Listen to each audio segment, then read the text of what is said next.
It was a cold, rainy evening in the heart of the city. Jonathan Carter, a man known for his wealth and influence, was on his way to an important business dinner. The streetlights glimmered on the wet pavement, and the air buzzed with the sounds of the bustling metropolis. Jonathan, dressed in a tailored suit, barely noticed the world outside his luxury car as he scrolled through his phone, preparing for the meeting ahead. As his car pulled up outside an upscale restaurant, something unusual caught his eye. On the steps of the building, a young girl sat huddled in a thin, tattered jacket. Rainwater dripped from her unkempt hair, and her small hands clutched at her knees. Tears streamed down her face, mixing with the rain, as if the storm around her mirrored the one inside. Jonathan hesitated. His driver glanced at him in the rearview mirror, waiting for instructions. "Sir, shall I pull closer to the entrance?" Jonathan nodded, but couldn't tear his gaze away from the girl. A small voice in his head whispered, "It's not your problem." After all, he was expected inside, where the warmth of the restaurant and the promise of a lucrative deal awaited. Yet, as he opened the car door and stepped out, he found himself walking toward her instead. "Excuse me," he said, his deep voice hesitant but kind. The girl flinched and looked up, her eyes wide with fear and exhaustion. What Jonathan did next would not only change her life, but also challenge everything he thought he knew about success and happiness. Jonathan Carter was a man who seemed to have it all. At just 45 years old, he had built an empire from scratch, turning a small tech startup into a billion-dollar conglomerate. Known for his sharp business instincts and relentless drive, Jonathan was respected and envied by many. His name often graced magazine covers, and his calendar was always packed with meetings, gala events, and high-stakes negotiations. But beneath the surface of his polished exterior, Jonathan carried a burden he rarely acknowledged. The endless pursuit of success had come at a cost. His relationships, his peace of mind, and a part of himself he had long buried. On the other hand, the girl on the steps, whose name was Emily, was a stark contrast to Jonathan's world. At just 17, she had faced hardships most couldn't imagine. Her mother had passed away when she was 12, and her father, unable to cope with the loss, had spiraled into addiction. By the time Emily turned 15, she was on her own, drifting from shelters to the streets, clinging to survival. That night, the rain wasn't her biggest concern.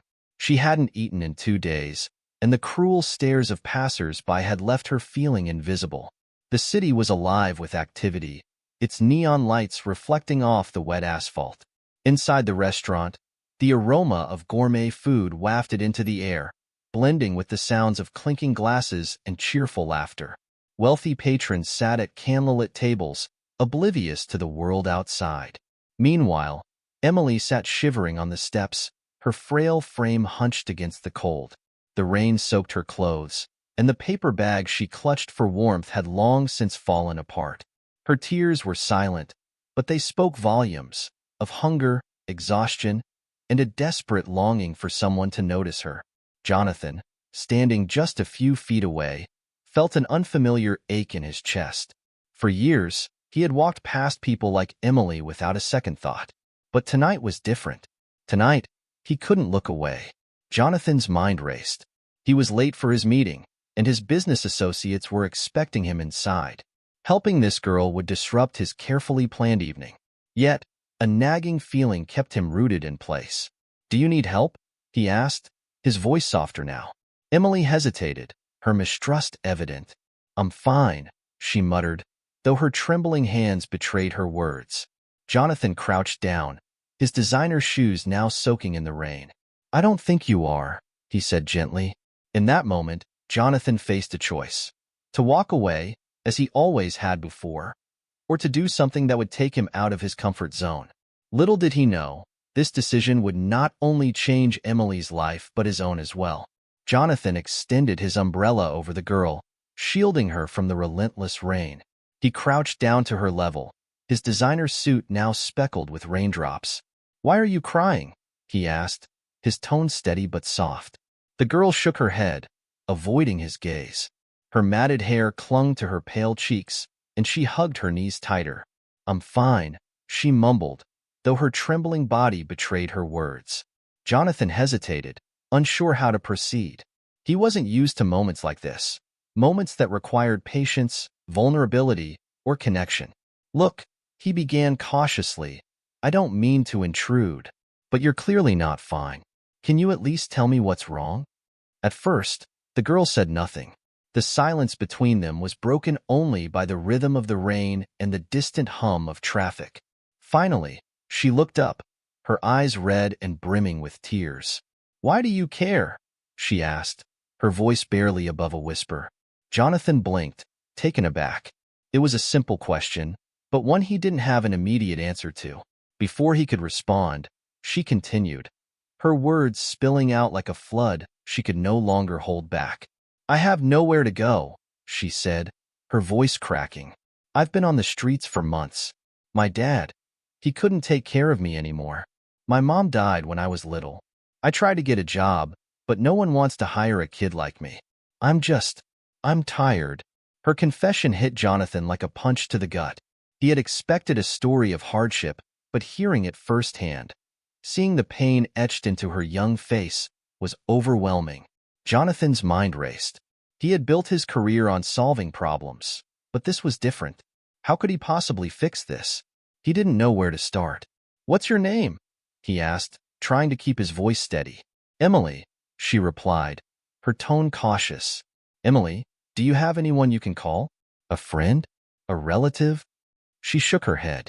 "No one. It's just me." Jonathan glanced at the restaurant behind him, where his business associates were undoubtedly growing impatient. He looked back at Emily, who was now shivering despite the umbrella. "Let me help you," he said, surprising even himself with the sincerity in his voice. Emily's expression hardened. "Help me? Why? People like you don't help people like me. You probably think I'm just going to ask for money." Her words stung, not because they were untrue. He had heard similar accusations before, but because he could see the truth in her eyes. She didn't trust him, and why should she? To her, he was just another stranger with empty promises. "I don't want your money," she added bitterly. "I just want to be left alone." Jonathan sighed. "Look, I know you don't trust me, and I get it.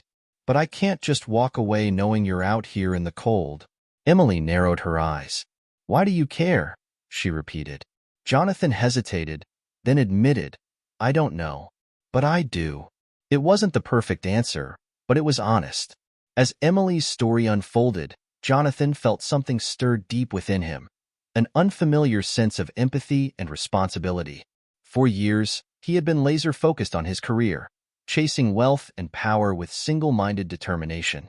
He rarely paused to reflect on his own journey, the struggles he had faced before he became the man he was today. But now, sitting in the rain with Emily, he was reminded of his own humble beginnings. He remembered the nights he spent sleeping in his car during the early days of his career, when he had nothing but a dream and the will to survive. He thought about the strangers who had shown him kindness when he needed it most, small gestures that had meant everything at the time. "I wasn't always a millionaire, you know," he said, surprising himself with the admission. "There was a time when I didn't know where my next meal was coming from." Emily looked at him skeptically, her brow furrowing. "Really?"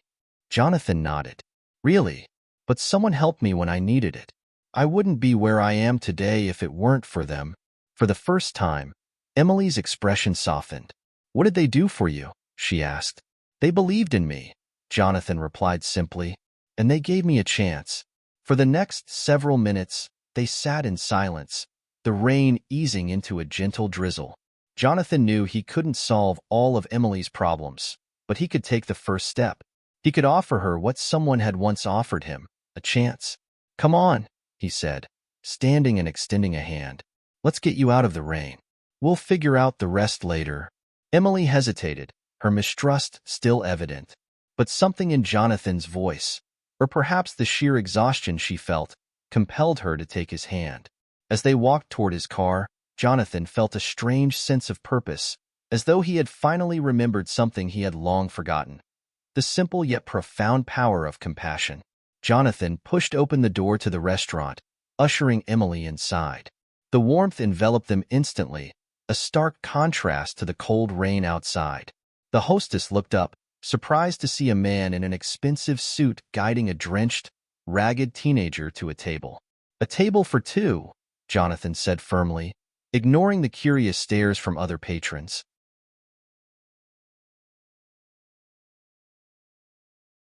Emily hesitated, lingering near the entrance. "I don't belong here," she whispered, her voice tinged with embarrassment. Jonathan turned to her and smiled reassuringly. "You belong wherever you want to be. Tonight, that's here." They were seated near the window, the city lights glowing faintly through the streaks of rain on the glass. Jonathan handed Emily a menu, but she didn't open it. "Order whatever you like," he said gently. Her eyes darted around the room, scanning the polished silverware and crisp tablecloths. Finally, she murmured, "Just soup. That's all I need." Jonathan nodded, respecting her modest request. When the waiter returned, he ordered for both of them, ensuring she'd have more than enough to eat. As they waited for the food, he tried to coax her into conversation. "So, Emily, what did you love to do before things got tough?" She shrugged, tracing invisible patterns on the tablecloth. "I used to draw. I loved it, but that feels like a lifetime ago." Jonathan leaned forward, intrigued. "What did you draw?" Her lips curved into a faint smile. "Everything. People, places, things I imagined. It made me happy." But then her smile faded. "It doesn't matter anymore. That's not my life now." Jonathan felt a pang in his chest. Her words were laced with defeat, yet beneath them, he sensed a flicker of the passion she had once carried. He saw a girl who had been forced to abandon her dreams, not because she lacked talent, but because life had robbed her of hope. As the food arrived, Jonathan listened intently to Emily's story. She spoke of the nights she spent sleeping in shelters, the constant hunger, and the fear that shadowed her every step. "I always thought things would get better," she said, her voice trembling. "But they didn't. And now, I don't know if they ever will." Jonathan stirred his coffee, her words echoing in his mind. He thought about his own life, the long hours, the relentless pursuit of success, the sacrifices he had made to reach the top. He had convinced himself it was all worth it, but now he wasn't so sure. He remembered his younger self, the boy who had once sketched his dreams on scraps of paper. Somewhere along the way, he had traded that boy's creativity for ambition, his dreams for wealth. Was this girl a mirror of the life he could have lived? Had circumstances been different? Or was she a reminder of the life he needed to create, not just for himself, but for others? For the first time in years, Jonathan questioned his definition of success. Was it measured by the size of his bank account or by the lives he touched? As Emily finished her meal, Jonathan leaned back in his chair, his mind racing. He had never felt this kind of urgency before, a pull to act not out of obligation, but out of genuine care. "Emily," he began cautiously, "what if I told you that your story isn't over, that you can still create the life you've always dreamed of?" She looked at him skeptically, her guard still up. "What do you mean?" Jonathan reached into his pocket and pulled out a key. He placed it on the table between them, its polished surface catching the light. "This is the key to one of my properties," he said. "It's small, but it's warm, safe, and yours for as long as you need it." Emily's eyes widened in disbelief. "Why would you do that? I don't even know you." Jonathan smiled faintly. "You remind me of someone I used to know. Someone who needed a chance but didn't have anyone to give it to them. This isn't charity, it's an opportunity. All I ask is that you use it to rebuild." Her hands trembled as she picked up the key, turning it over in her fingers. "I don't know what to say," she murmured. "Say yes," Jonathan replied simply. Tears welled in her eyes, but this time, they weren't tears of despair. For the first time in months, Emily felt a glimmer of hope. As they left the restaurant, the rain had stopped, and the city lights seemed brighter somehow. Jonathan walked beside Emily, his heart lighter than it had been in years. "Thank you," she said quietly, her voice filled with a mix of gratitude and disbelief. Jonathan shook his head. "Don't thank me yet. The real work starts now." Jonathan didn't just stop at giving Emily a roof over her head. The very next morning, he began laying out a plan to help her rebuild her life. "This isn't just about survival, Emily," he said over breakfast in her new apartment. It's about rediscovering who you are and what you're capable of. He made a few calls, using his network to connect Emily with resources that could nurture her artistic talent. First, he introduced her to a community center that hosted free art classes. The instructors were local artists who believed in giving back, and they were thrilled to see Emily's raw talent. "You've got a gift," one instructor told her during her first class. "With the right guidance, you could do incredible things." Jonathan also arranged for her to meet mentors in the art world, gallery owners, seasoned artists, and even a few of his wealthy friends who were avid collectors. He wanted Emily to see that her passion could be more than just a hobby. It could be her future. "You'll face challenges," he warned her during one of their conversations. "But the key is to keep moving forward. Every step, no matter how small, brings you closer to your dream." Adjusting to this new life wasn't easy for Emily. After years of hardship, the stability felt foreign, almost too good to be true. "What if I fail?" she confessed one evening during their weekly check-in. "What if this is all a mistake?" Jonathan looked her in the eye. "Failure isn't falling down, Emily. It's refusing to get back up. You've already survived the hardest part. You've made it here. Now it's about believing in yourself." Despite his encouragement, there were days when Emily struggled with overwhelming self-doubt. The art classes were challenging, and she often compared herself to others, feeling like she didn't belong. "They're so much better than me," she muttered during a phone call with Jonathan. "That's because they've had opportunities you haven't had yet," he reminded her. "You're not here to compete with anyone. You're here to grow." There were also practical challenges. Adjusting to a structured life after years on the streets wasn't easy. She had to learn to budget, manage her time, and navigate social situations where she often felt out of place. But with every setback, Jonathan was there, offering advice, encouragement, and a listening ear. "This isn't just your journey, Emily," he told her one day. "It's mine too. Helping you reminds me of the things that truly matter." Slowly but surely, Emily began to find her footing. As she immersed herself in her art, she started to feel a spark of confidence she hadn't felt in years. Her instructors noticed her progress, praising her unique perspective and emotional depth. "Your work tells a story," one of them said during a critique session. "It's raw, honest, and moving. People will connect with this." Her first major breakthrough came when one of her pieces, a painting of a rainy city street, inspired by the night she met Jonathan, was chosen for display at a local gallery. The gallery owner called it a hauntingly beautiful reflection of resilience and hope. When the painting sold within hours of being displayed, Emily was stunned. "Someone actually paid for my work?" she asked Jonathan, still in disbelief. "Of course they did," he replied with a grin. "Because it's incredible, just like you." As the weeks turned into months, Emily's confidence continued to grow. She started creating more pieces, each one reflecting a part of her journey. Her art was a blend of pain and hope, capturing the raw emotions of someone who had seen the darkest corners of life but refused to be defined by them. Jonathan watched her transformation with pride. "This is just the beginning, Emily," he told her after her second gallery showing. "The world is starting to see what I saw in you from the very start." Emily wasn't just rediscovering her passion for art. She was rediscovering herself. She began volunteering at the same community center where she had taken her first art class, teaching younger kids who reminded her of her own struggles. "I want to give back," she explained to Jonathan. "Just like you gave to me." Her paintings began gaining attention beyond the local art scene, with larger galleries expressing interest in her work. But for Emily, the greatest reward wasn't the recognition. It was the knowledge that she had reclaimed her life, one brushstroke at a time. Years later, Emily stood in the center of a bustling art gallery, the walls adorned with her work. The room was filled with art collectors, critics, and admirers who marveled at the depth and emotion in her paintings. This was her first major exhibition, and it was a resounding success. Jonathan watched from a quiet corner, a soft smile on his face as he observed her basking in the glow of her achievements. He remembered the frail, tearful girl he had found on that rainy night and the journey they had taken together. "She's incredible, isn't she?" a fellow guest remarked, pointing to one of Emily's paintings. a stunning portrayal of a lone figure in the rain, illuminated by a faint glow of hope. Jonathan nodded, his heart swelling with pride. Helping Emily had been transformative, not just for her, but for him as well.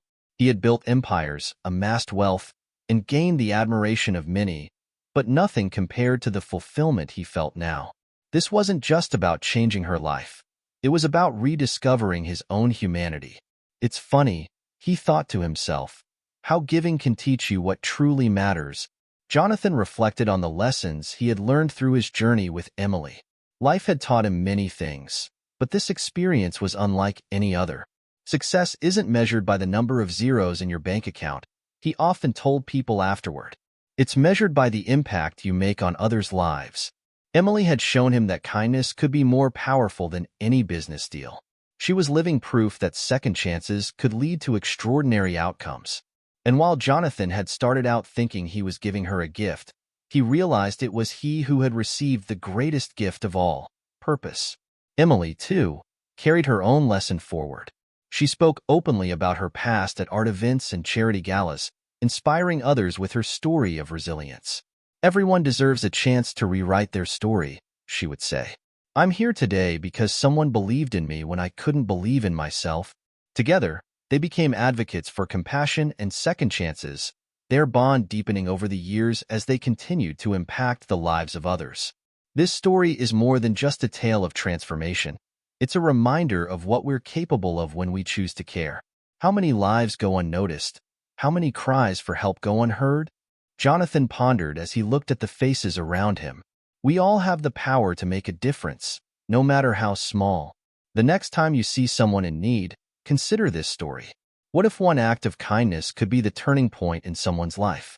What if the effort you make today ripples into something extraordinary tomorrow? Jonathan's journey wasn't about grandeur. It was about humanity. And in a world that often feels disconnected, this story serves as a beacon of hope, a reminder that we are all connected and that kindness is the thread that binds us. As the saying goes, no act of kindness, no matter how small, is ever wasted. Jonathan and Emily's story reminds us of the incredible power of compassion.